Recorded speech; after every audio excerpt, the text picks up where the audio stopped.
Hey guys, can y'all hear me and see me okay? I'm working entirely with trying to figure out how to position this thing so that it doesn't look like you're looking up at me. How to do this. I got a new camera and a new microphone, hoping that it improves the quality of the live streams, but there we go. Okay, there, that's better. Can y'all hear me and see me? And also another question, does it sound any different or look any different than it normally does? Can you hear and see me any better than you usually can? So Sarah says, sure can. So you can tell a difference? You can tell a difference in the way the picture quality is and the sound quality compared to how it normally is? Nicole says, good pick, much more crisp and clear. Okay, very good. That's what I was going for. Excellent. Thank you, Allie. Very good. Very good. One of the reasons I started doing this, I'm also looking at, I can see your comments much better also. I have a giant monitor now because I'm still working with my karate teacher in New Orleans, and we're doing a lot of sessions like this, like talking to each other through Zoom and whatnot. And it's hard for me to get far enough back so that I can do whatever he's describing to me to do and still be close enough to the screen to see and hear. So I got a big monitor, nice, hopefully better quality camera, and a better quality microphone so that hopefully y'all can see and hear me better, and I can also now see y'all better. Excellent, very good. One matter of business before we get started. If you're curious, if you want to, I told you all about the class that Lori and I are doing on the 12th, which is about 8 more days from now, something like that. Yeah, Sarah says once you have a giant monitor, you can never go back. It's amazing. It absolutely is. But I told you all about the class that Lori and I are doing on April 12th, and I posted a link yesterday, I believe it was, on Patreon. Yesterday or the day before one on Patreon, so that y'all could sign up for that if you want to. You can also find it if you go to Instagram. The link to it is in my stories right now, and also if you go to Twitter, it's on there, so that you can sign up for it in all 3 places now. Just letting y'all know about that, about 8 or 9 days. Yeah, Jose Raziel says your bob is fully equipped. Yeah, those are, in some of the tournaments, like every tournament is different. Oh, and this is another one of the reasons I want to get a better camera, is because, I've been writing all this stuff lately, especially on the broadcast channel, like on Instagram. I'm trying to be more active on all kinds of platforms, putting out more information, stuff like that. But one of the things I've been writing about is how, magic and even Buddhism or all these different what we normally think of as spiritual traditions are not the only ways of doing some of this work. There are other means of doing it if you use it correctly, if you utilize it in, to the fullest extent that it can be utilized. And one of those things is Tang Soo Do, and I was taught, which is the tradition of karate that I practice. But I've been writing about how, what it is not just a system of self-defense, although it can be used for those things. It's also a system of self-development. It is a system that we can use to achieve our full potential in this lifetime. It works on our minds, it works on our bodies, it works on our spirits, works on us on every level. So one of the things, and I've been writing about how basically a lot of the forms that we do, like the kata, are meditation in motion. It's even what I call the broadcast channel, meditation in motion. So one of the things I was wanting to do is demonstrate some of the forms for y'all. If y'all are interested in learning some of those, it's a lot like Tai Chi or Qigong when you see them. The movements are a lot more crisp, a lot more linear, straightforward, less circular, the way you find in Tai Chi and Qigong. But you'll notice also similarities in them. And that was one of the reasons I wanted to get a better camera so that I can demonstrate some of these to y'all. And if you want to, you can start doing those as well. So we'll get to some of that in the future. But tonight, what we're talking about, three things. One, I titled this live stream, Demons and Self-Mastery. And there's a reason for that. It's because these things are tied together. Not only demons and self-mastery, but we're also going to pick up where we left off, talking about true will, talking about doing your will, or what Buddhists call your dharma. All three of these things are tied together. It seems kind of strange, on the surface, to think of them that way, but they absolutely are. And I'm trying to think where we should start off with. Oh, first, let me answer a question really quickly. And Jose Raziel, you actually answered it really well for me. I'm just going to see. I'm scrolling back 1 second to see who it was. 1 second. Viticus. Viticus was asking,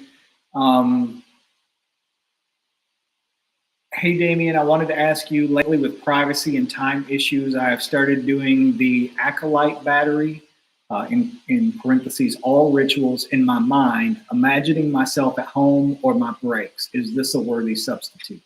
And then Viticus answered it. I mean, not Viticus, Jose Raziel answered and said, Damien has said that it's good to do it on the mental, it's good to do it on the mental level. But doing it on the physical level adds even more to the ritual. And that's exactly right. This is one of those things we've talked about, honestly, probably 100 times on here already in the past, just because so many people have asked that same question. A lot of people live in situations where they can't necessarily get up and do these rituals physically. Is it better to do them physically? Yes, of course. It absolutely is. You're going to get even more benefit out of it because you're adding an extra level of reality. But if all you can do is do, mentally, going through it in your mind, then that's better than nothing. Yes, you're going to get results from that. But another thing, the reason I wanted to answer that, even though we've talked about that a lot in the past, is because the real answer to that question should come from you. Don't believe me. When I tell you these things, when I give you my insights, my opinions, whatever on this stuff, I'm not asking you to automatically believe me. I may talk about what my experiences have been, what other people, like famous people in the esoteric world have said about this stuff. But ultimately, if you do these, you can answer your own question, essentially, is what I'm saying. And that's what you should do, not accept someone else's answer for it. The way you answer your own question is you do them just mentally.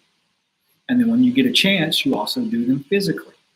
And then over time, you keep track and you keep records of what was the difference. In your own firsthand experience, what was the difference?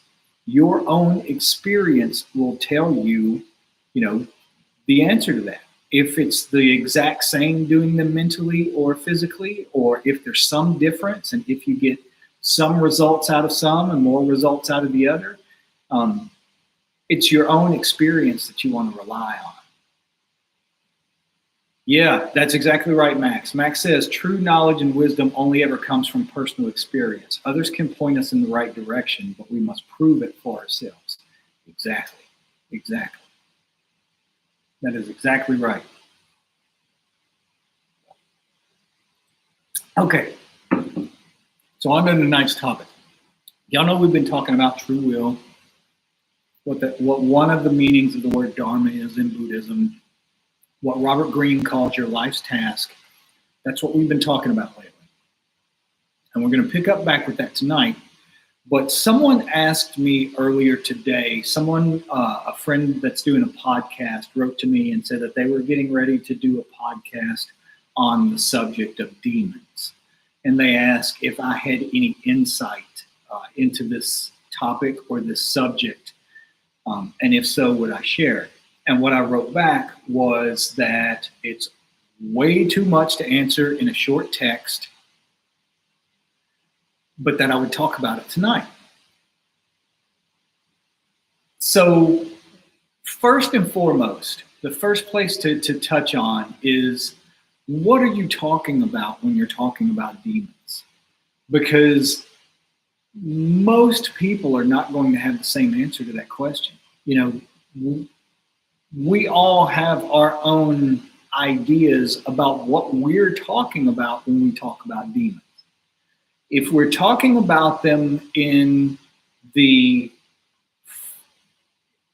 not to rain on anybody's parade or anything, but if we're talking about them the way that they're usually portrayed in movies, which has a very, very strong, it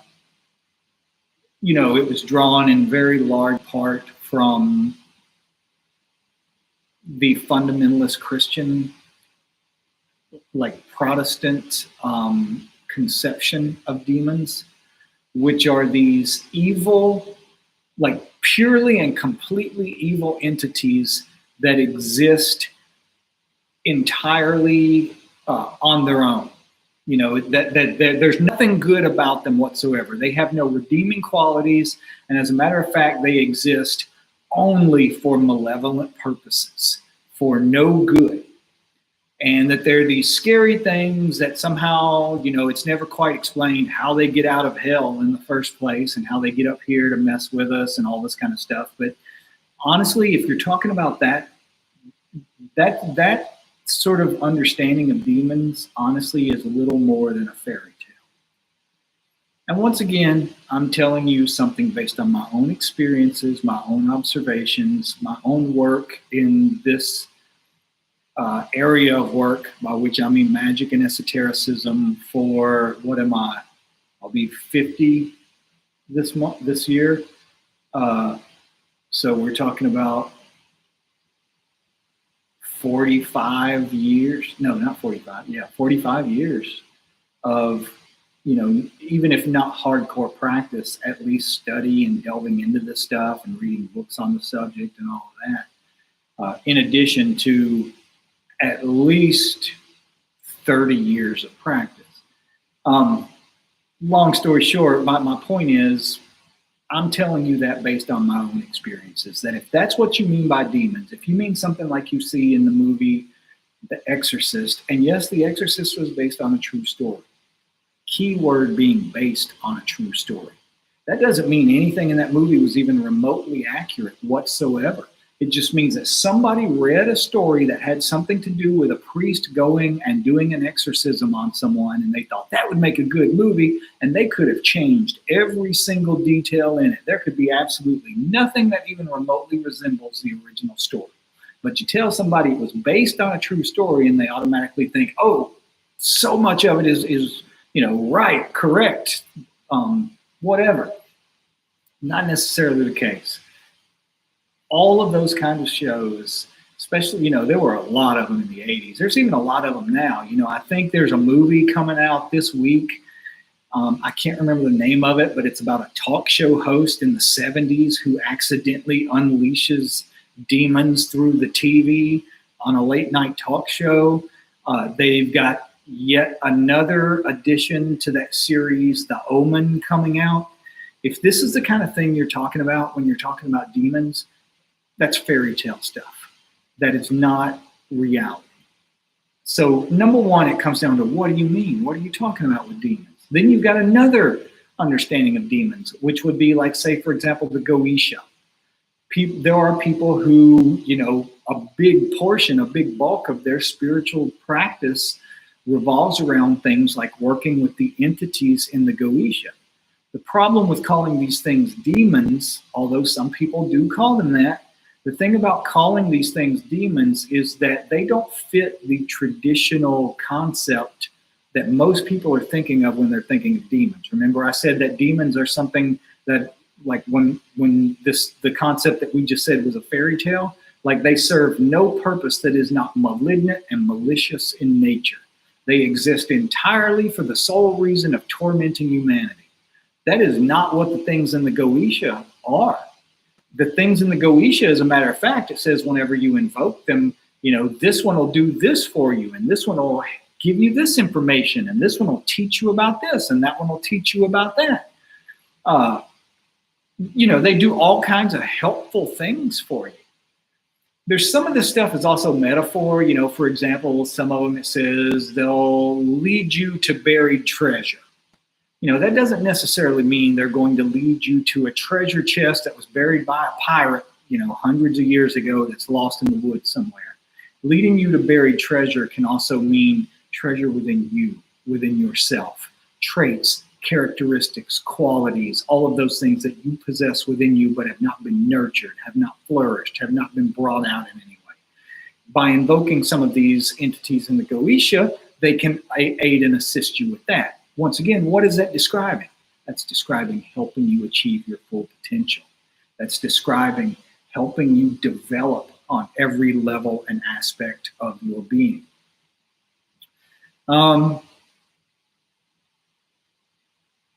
So what was the other? Oh, the third way. And I'm not saying, Jacob says often the gods of an older tradition become the demons of a newer one. That's also true. But another aspect of what we think of demons, and this is what I myself, through a lot of years of practice, study, direct experience, not just making stuff up that I saw on TV or read in, horror novels or what have you. But my own experience has been that what demons are parts of you in a roundabout way. Now, ultimately, you could say that everything is part of you because there's only one consciousness. There's one infinite consciousness looking out through all of our eyes. So me and you, we are the same thing.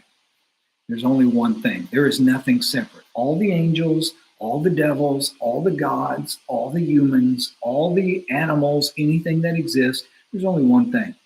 One. So that's one way of looking at it as being part of us, but there's another way. And I want to read you something because this was sent to me from someone else that I was talking to earlier today about demons. Just completely unconnected to being asked on this podcast about demons. Like, this person did not even know about that podcast or anything else. It was just one of those weird random synchronicities where I received this about demons. And it says, what it is talking about a practice in Tibetan Buddhism that I'm not super familiar with. My tradition was Zen, Japanese Zen. I did receive certain what they call empowerments in traditional in Tibetan Buddhism. One of those, for example, I had a teacher who was a lama that would come to see me on death row, a lama of Tibetan Buddhism. And one of the practices, like when you receive these practices, you receive what they call an empowerment, which is very, very much like an initiation. That's pretty much what it is. They sort of initiate you into doing these practices, but they call it empowering and empowerment, like they're passing on this lineage to you. And one of the practices that I received, for example, was POA, P-H-O-W-A. POA is something you do to get ready to die. Essentially what it is a last-ditch effort at the very final moment of your life, like your very last breath, to try to reach enlightenment if you haven't been able to reach it in any other way. It's for people who are preparing to die. I received it while I was on death row, where this person, this lama, thought I was me. It was me and two other men who received it all at the same time. And two of those men were put to death. Two of those men are dead. I was the only one out of the three who survived. But what this practice involved is you're basically focusing on energy in your heart chakra, and you are forcing it up violently out through the top of your head. And you can find footage of like Tibetan Buddhists who have done this practice so intensely for so long that they actually have tiny holes in the crown of their head, like a hole that you could insert a straw into. You could put a straw in the top of their head because they have formed a channel. That's what you're doing when you're forcing your energy up from your heart chakra. You're forcing it up through a channel and out through your crown chakra. There are monks who have done it, so intensely for such a long period of time that they have actually completely and absolutely opened up that channel, and you can see like photos and videos of them with a little straw stuck in their head just to show the opening.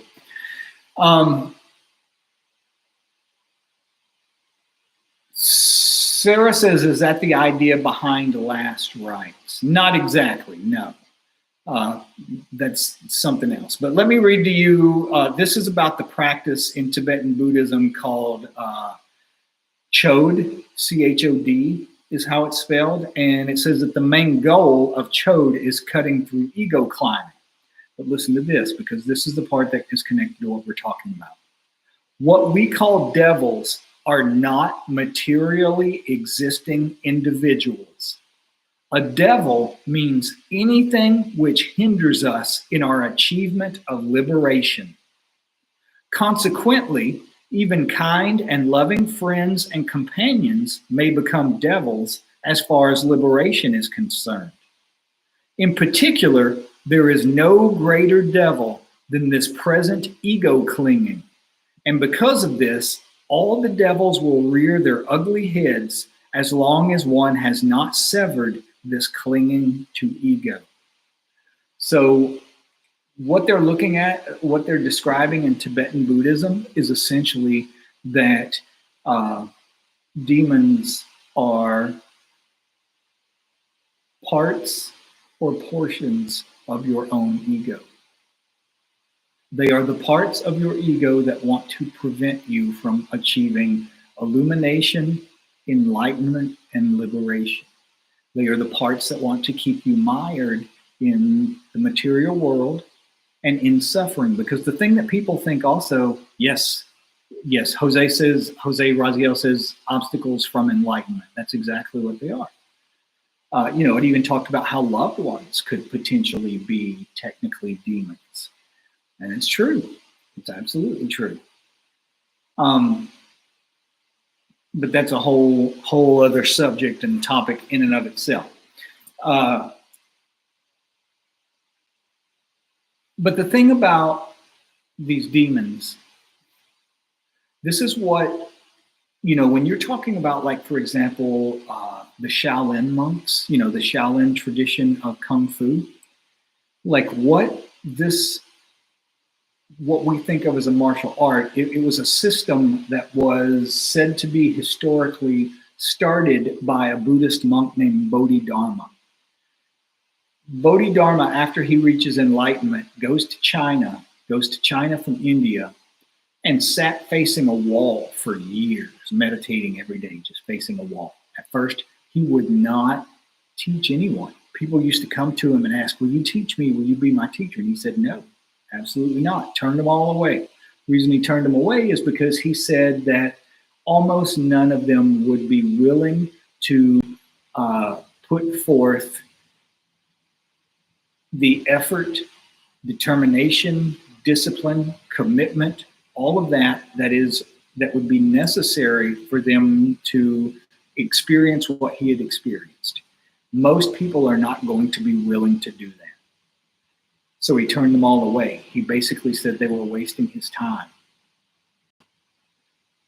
Then one day, a man came to Bodhidharma, and Bodhidharma said the same thing. He said, no, I'm not taking you on as a student. I'm not teaching you because you don't have the dedication and commitment that would be required to finish this work.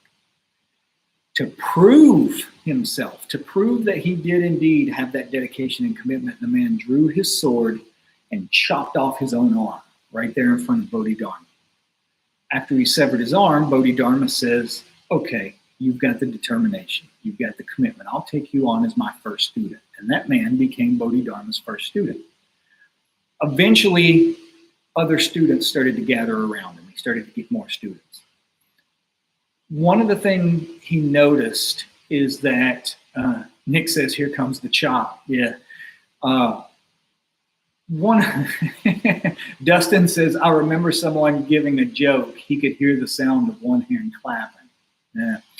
But eventually, Bodhidharma takes on a bunch of students, ends up filling up a whole monastery, and he noticed that as they were spending, hours and hours meditating every day and not moving, what was happening is they were starting to physically deteriorate. They were getting soft, they were getting weak, they were getting flabby. Their bodies were not in the best condition anymore. Well, if your body's not in the best condition, chances are you're going to live a less lengthy time. So you are going to have even less time to work on this work. Bodhidharma knew, no, Jacob, they were not all missing an arm. Bodhidharma knew that the body was incredibly important to doing this work. You find so many people that are interested in spiritual subjects that do not take care of their bodies. I can't tell you how many, people I've seen that are interested, like mediums and tarot readers and, magicians and all this kind of stuff that are in horrendous physical shape. They haven't yet. Yes, Judith says the body is the temple. That is absolutely right. Yeah, Arvo says meditation is a lot better with regular exercise. Everything to do with your mind is going to be better with regular exercise because we use our bodies to train our minds. If things in your body is out of whack, whether it's your hormones, your circadian rhythms, whatever it is, it's going to have an effect on your mind and also on this work. So Bodhidharma, to combat that, develops the system of Shaolin Kung Fu, where he started training all of these monks to help not only get their minds in order, not only get their souls in order, but also align their bodies. Body, mind, and spirit, all three of them. We have to work on all of these things. What was my point with this? Oh, my point. Going back to the thing about demons for a second. So in Shaolin Kung Fu, one of the things they talk about is, going back to the topic of self-mastery, which is of absolute importance. You cannot finish the great work without self-mastery. You cannot complete your will without some degree of self-mastery. None of us are perfect. None of us are ever going to be perfect at it. We're supposed to strive throughout our entire lives to reach perfection at it, but we're never going to do it. It's a something to strive for. Perfection is something to strive for, to always keep us moving like a carrot on the end of a stick, but that will never actually fully reach. We can never be completely perfect in any way, shape, or form, not physically, not mentally, not emotionally, not spiritually, but our goal is to get closer and closer to it. We can only do that through self-mastery. Well, one of the things that they say in Shaolin Kung Fu is that until you master your senses are going to lead you around as if you are a bull with a ring in its nose. The reason they put those rings in bulls' nose is because it makes them easier to control. A bull is a very formidable animal. If you've ever seen a bull in real life, you're talking about thousands of pounds of muscle and horn. These things are, they're a force of nature. A bull is an incredibly powerful thing. If you try to just control a bull, you're in for a hard time. But put a ring in its nose through the most sensitive part of its body, and you can manipulate that bull and make it do whatever they want it to do by controlling it with this ring in its nose. That's the same thing that happens to us when we don't have control of our senses. Our ego controls us as if we are that bull with a ring in its nose. So the key to self-mastery is developing mastery over the senses. What does that mean? that's one of those things that sounds abstract. It's an abstract concept. It sounds great in theory, but what is it really? What does it really mean? Well, most people, let me explain it this way. Yes, Jacob says desire. Yes, that's what we're getting to. That's the point of all of this. Desire is what's going to control you. And one example that they give in that I've heard one particular master of, he's a monk and he's a Shaolin Buddhist kung fu practitioner who runs a monastery in Germany now. Moved from China to Germany so that he can help spread these techniques and whatnot to people who want to practice them. But he was talking about how people have this reliance on, or people are drawn to pleasure, pleasurable thoughts, pleasurable feelings, that we are controlled by this trying to think of the word. It's like our inability to withstand the temptation of pleasure. So let's say, for example, you know what your will is. Let's say you know 100% what your will is, what you're here to do in this world. And you're making progress towards it. You're dedicating every minute, whatever it is, you're dedicating every minute of every day to making progress towards completing your will in this lifetime. And then the thing that's going to make you stop, the thing that's going to arrest your progress is your attachment to pleasure. Something is going to come along. Yes, Goetia says delay gratification. That's what self-mastery means. Self-mastery means the ability to delay gratification or to resist gratification that does not serve your greater good in the long run. So let's say, for example, bringing it down to a really concrete level, since we're talking about physical health. Let's say that you've got this desire, you've got this goal of getting in better shape.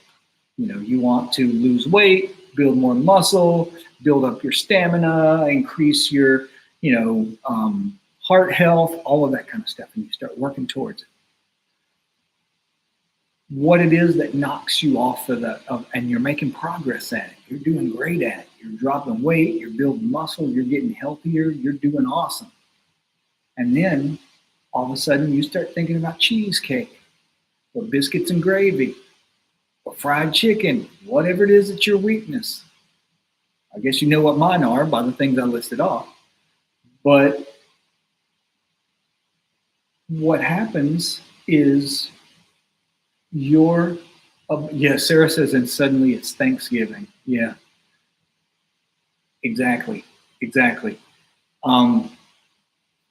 What happens is suddenly you have been completely and absolutely derailed from your pursuit of or your progress towards your goal. You've been completely and absolutely derailed by your mental need for pleasure. And the reason I use that example, like say food and getting healthy, is because all of these temptations that lead us towards pleasure enter through the gateway of the senses. For different people, it's going to be different senses that tempt them into pleasure. For some, it's going to be their sense of taste. They're going to give in to gluttony or whatever, eating unhealthily, like I was just saying with the cheesecakes and the fried chicken and whatnot. For other people, it may be their sense of touch. For other people, it may be sight. Some people want to see beautiful things. Beautiful things derail them. They start pursuing those things and it derails them from making progress. Angela says, not sure I have a choice. You always have a choice as long as you have free will. Not everybody has. Wait, let me see. I'm just reading something. What did Nick say? Nick says, even in Netzach/Venus, fidelity is enhanced according to one author, not just pure pleasure. Pleasure is focused and inana. That's a really good way. I've never heard that before, Nick, but that's a really good way to describe it. Yeah, exactly. But what happens is you allow these things to derail you from making progress towards your life's task through your dharma, through to completing the great work, doing what you came here to do.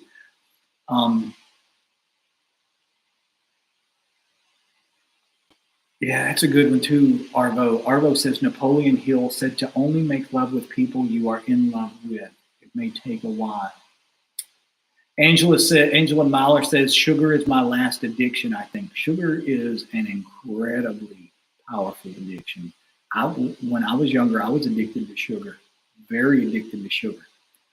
But I'm going to stop rambling about this. When I was thinking about this earlier, it was a lot more coherent when it was going through my mind versus now that I'm actually trying to talk about it. It made a lot more sense to me earlier. I hope you're at least getting something out of this, but it leads us back to what we've been reading, the Robert Greene book, The Daily Laws. And 366 meditations, one for every day of the year. And a lot of this is about what he calls our life task, about doing our will in this world. And one thing I want to start with is someone had asked me, I was talking about ways that you could figure out what your true will is. And one of those ways was looking back on your childhood and trying to remember, what were you passionate about when you were young? When you were a kid, what was it that made you excited? That when you saw it for the first time, you were like, wow, that gave you that wow moment in your life. That's your first clue. And we talked about how if you don't remember, you can ask, people you grew up with, like your parents, ask them, what was it that I was excited about, that I was, that got me worked up and excited and motivated when I was a kid, because a lot of times that stuff, gets buried for us underneath, decades of programming from schools and religious systems and everything else. And we can't remember who we used to be. We can't remember who we came into this world as. Outside systems beat us into the shape, forge us into the shape that they want us to be in, and we forget who we originally were. So we ask people who knew us back then to remind us. That's one way.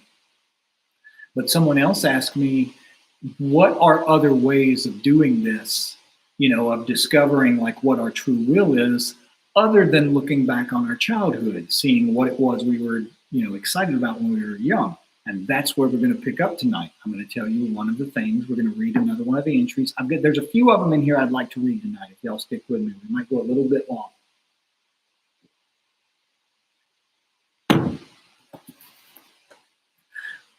But this one is called The Obstacle is the Way.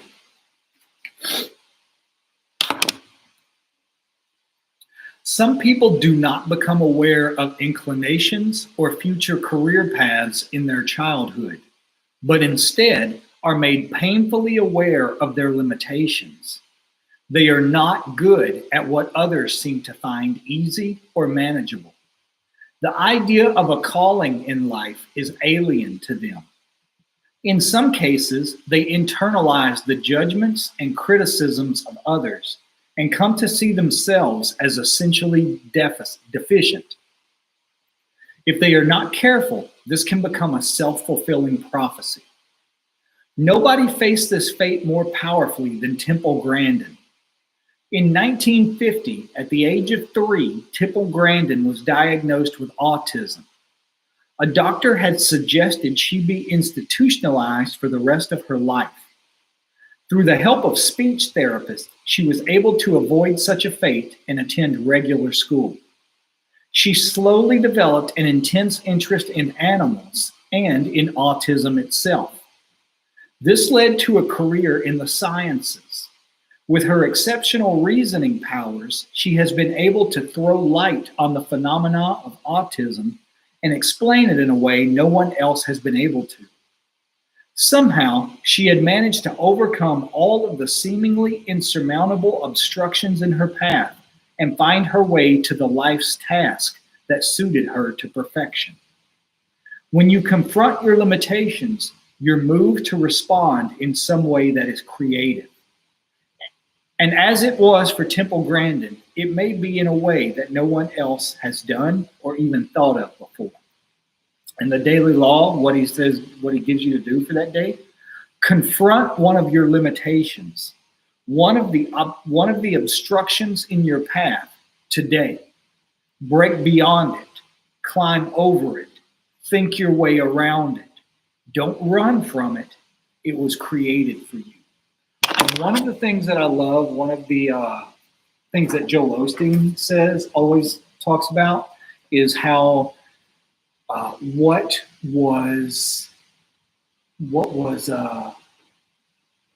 seemed like a setback is actually a setup. That whatever it is, that whatever obstacle you come across in your path that seems like it is thwarting you from reaching something you want, is not a setback, that it's actually a setup that is setting you up for something even greater, something that is going to help you achieve your calling in some way. So a lot of times it's not something, we don't find our way to our true will. We don't find our way to our dharma. We don't find our way to our life's task through that wow moment, through that that happiness moment.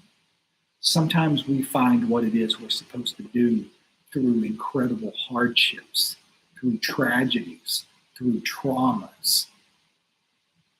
That it's going through that stuff that leads us to whatever it was that we're here to be doing. So let me see. I'm going to skip ahead one because I think this one is also very important.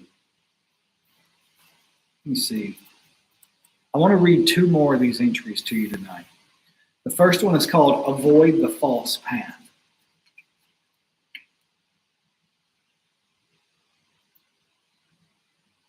Yeah, Sarah, that's exactly it. Sarah W. says, I wasn't accepted to the first grad program I applied to, which was tough. But then I realized I wanted to do something else and found the program that was right for me. Exactly. What you realize, the thing I always come back to and point out is that song by Garth Brooks from the 90s, where it was called Some of God's Greatest Gifts Are Unanswered Prayers. And he starts off in the song talking about how one day, he's older and one day he runs into this woman that was his girlfriend when they were kids, and they broke up when they were very young.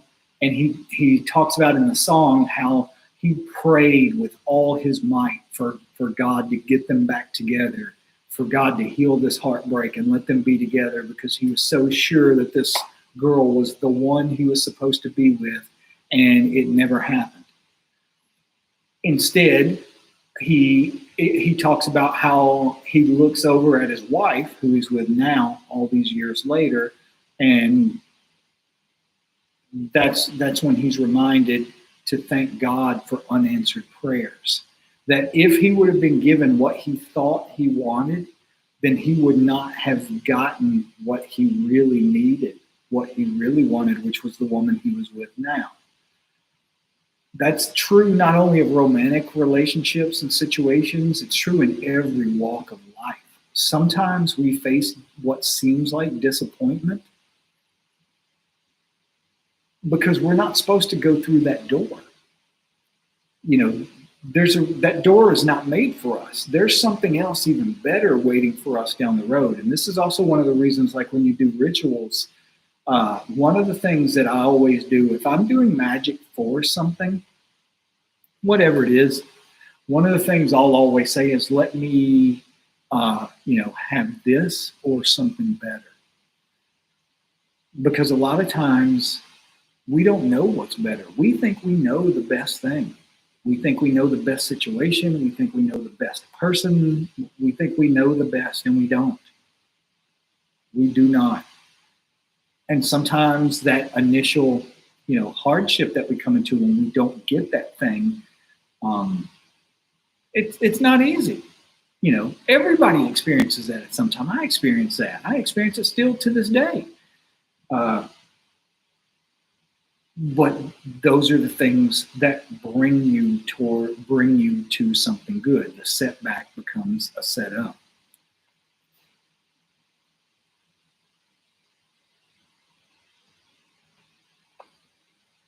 Yeah, what did you say, Dustin? Oh, Dustin says sincerity is my superpower. Never lie. That's devoid of love. There you go. There you go. Arvo says the difference, the distinction between true will and big ego. That's another way to describe it. Okay, let me read these to you real quick. The next one is called Avoid the False Path. And the reason I wanted to read this one is because this is what most people think when they think of true will. They think it means they're going to be famous. They think it means they're going to be rich. They think it means they're going to be lauded by society in some way, and none of that stuff is necessarily true at all. Society, the world may never know you exist. You may live a normal, Crowley talked about, he called it a king. Like a king is someone who is fully awake and enlightened and doing their will in the world. They're building their kingdom, doing what they came here to do. But that the rest of the world may look at this person and have no clue that this person is a king. It's not that you're going to be famous. It's not that you're going to be a great teacher of some sort. None of that stuff. But people get hung up on that crap. That's the false path. So let me read this one to you. He starts off with a quote by Lao Tzu. He says, "At the center of your being, you have the answer. You know who you are, and you know what you want." And that's true. It's just buried under a lot of crap a lot of times. A false path in life is generally something we are attracted to for the wrong reasons. Money, fame, attention, and so on. If it is attention we need, we often experience a kind of emptiness inside that we are hoping to fill with the false love of public approval. Because the field we choose does not correspond with our deepest inclinations, we rarely find the fulfillment that we crave. Our work suffers for this, and the attention we may have gotten in the beginning starts to fade, a painful process. If it is money and comfort that dominate our decisions, we are most often acting out of anxiety and the need to please our parents. They may steer us towards something lucrative out of care and concern, but lurking underneath this can be something else. Perhaps a bit of envy that we had more freedom than they had when they were young. Your strategy must be twofold. First, to realize as early as possible that you have chosen your career for the wrong reasons, before your confidence takes a hit. And second, to actively rebel against those forces that have pushed you away from your true path. Scoff at the need for attention and approval. They will lead you astray. Feel some anger and resentment at the parental forces that want to foist upon you an alien vocation. It is a healthy part of your development to follow a path independent of your parents and to establish your own identity. Let your sense of rebellion fill you with energy and purpose. And the daily law, if you're on the false path, get off. And that might sound kind of crazy, on the surface, but I know people who are, 40 years old and are still like under their parents' thumb, as crazy as that sounds. Like, their parents dictate their lives. They pressure them they're working jobs that they don't particularly like because it gets their parents' approval and gets their parents off of their back. They'll go into whole, careers. They go into, entire lifestyle choices because they don't want to face their parents' disapproval. That's more common than you realize. I never really kind of experienced that kind of stuff. It's not really something that was useful or helpful to me, just because in a lot of ways I was a freak of nature. You know, when I was born, my mom was 15, my dad was 16, you know, very young. They never really had the capability or capacity to raise me in any way. So what they wanted for me, you know, I grew up with my grandmother as my parents. So what family wanted for me never really played any role in anything that I did whatsoever, but it doesn't necessarily even have to be family. It can be a spouse. It can be friends, you know, your peer group, whatever it is. Uh, a lot of people follow career paths and do things that they um, don't find particularly pleasant, that they don't get any real fulfillment out of, other than that it pays their bills or it gets, you know, the approval of their peer group or their parents or whatever it is. Yeah, Nick says we all have false gods to overcome. That's a very good way of putting it, a poetic way of describing it. And Sarah says sometimes parents like to live vicariously through their kids. Yes, that is absolutely 100% true. You know, I've known parents who, you know, they love their kids, but let's say, for example, a mom has an eating disorder like anorexia. I've seen situations where the moms like are lording over what the kids eat, like watching them and making comments and everything until they make the kids so self-conscious that they fall into those same very unhealthy, that very unhealthy relationship with food and nutrition and all that that the parents suffered from.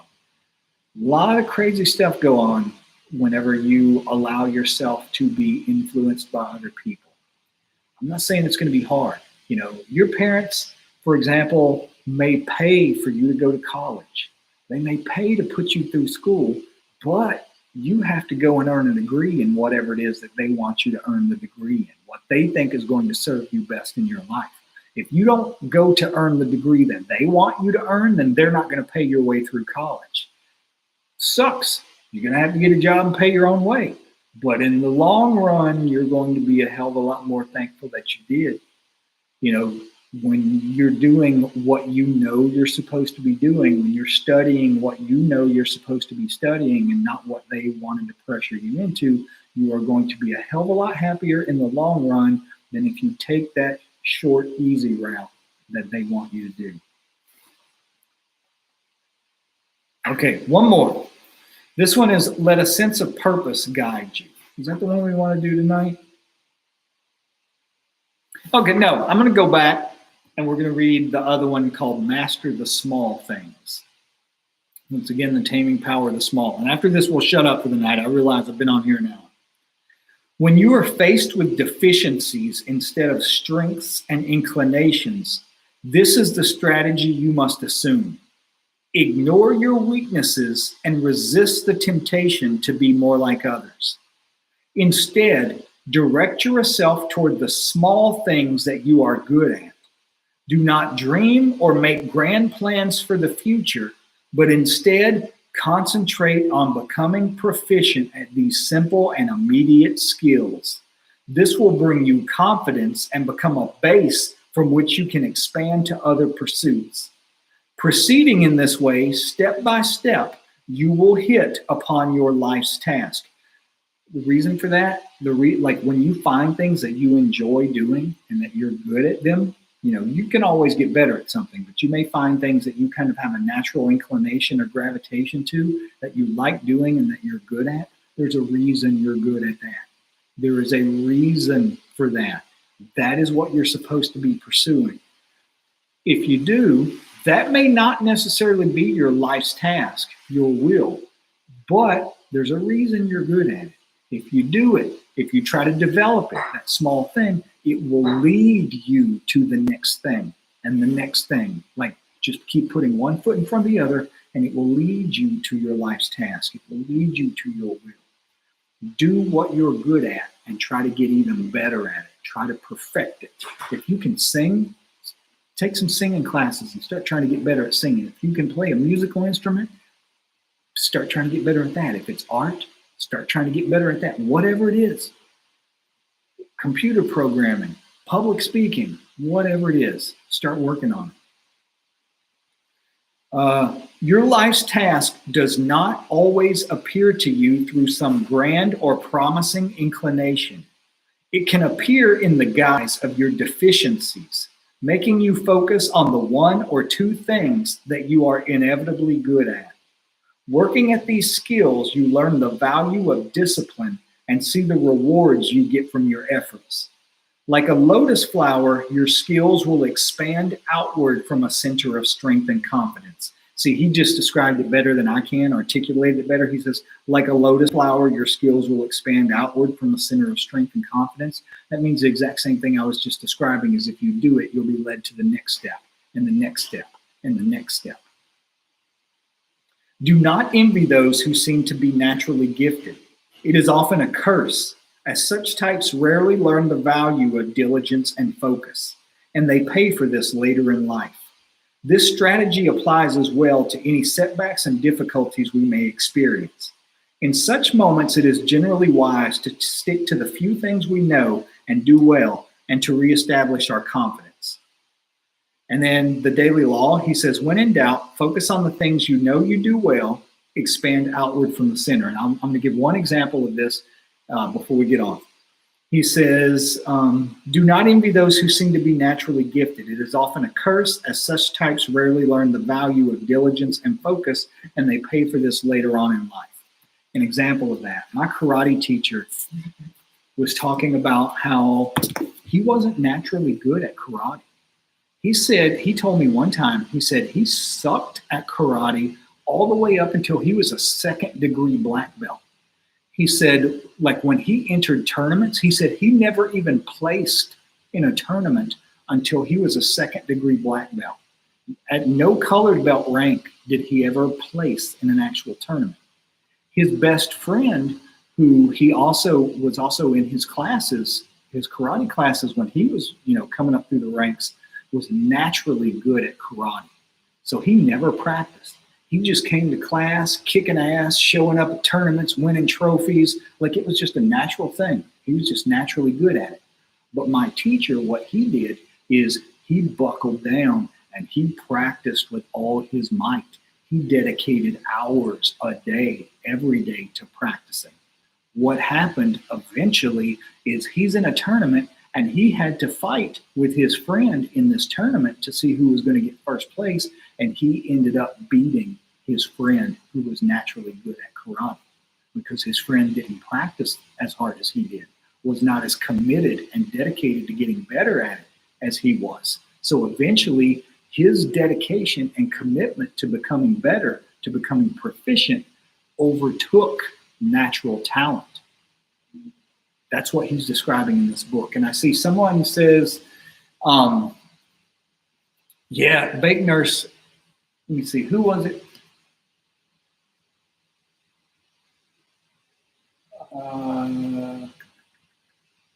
That Dustin says, it's like every time I felt stuck, God sent a person into my life to move me along as long as I was putting the effort in my riches. Exactly.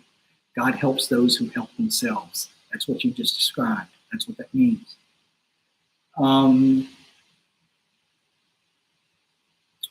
One second. Oh, and someone asked, is Robert Greene an initiate? And Bake Nurse says, I don't think he technically is, but he's doing his will. I found more true occultists aren't practicing ones, if that makes sense. Absolutely true.